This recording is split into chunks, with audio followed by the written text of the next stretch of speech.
معزز سامعین، جب کبھی خون کے رشتے دل دکھائے تو حضرت یوسف علیہ السلام کو یاد کر لینا، جن کے بھائیوں نے انہیں کنویں میں پھینک دیا تھا۔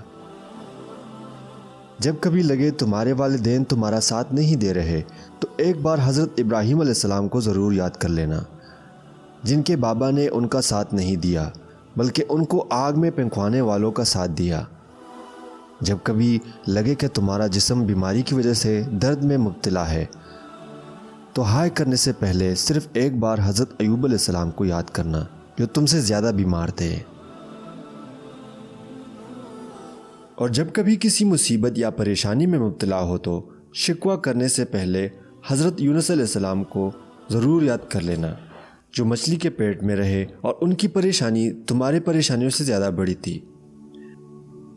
اور اگر کبھی جھوٹا الزام لگ جائے یا بہتان لگ جائے تو ایک بار اماں عائشہ رضی اللہ تعالیٰ عنہ کو ضرور یاد کر لینا۔ اگر کبھی لگے کہ اکیلے رہ گئے ہو تو ایک بار اپنے بابا آدم علیہ السلام کو یاد کرنا، جن کو اللہ نے اکیلا پیدا کیا تھا اور پھر ان کو ساتھی عطا کیا، تو تم نا امید نہ ہونا، تمہارا بھی کوئی ساتھی ضرور بنے گا۔ معزز سامعین، اگر کبھی اللہ کے کسی حکم کے سمجھ نہ آ رہی ہو تو اس وقت نوح علیہ السلام کو یاد کرنا، جنہوں نے بغیر کوئی سوال کیے کشتی بنائی تھی پر اللہ کے حکم کو مانا تھا، تو تم بھی ماننا۔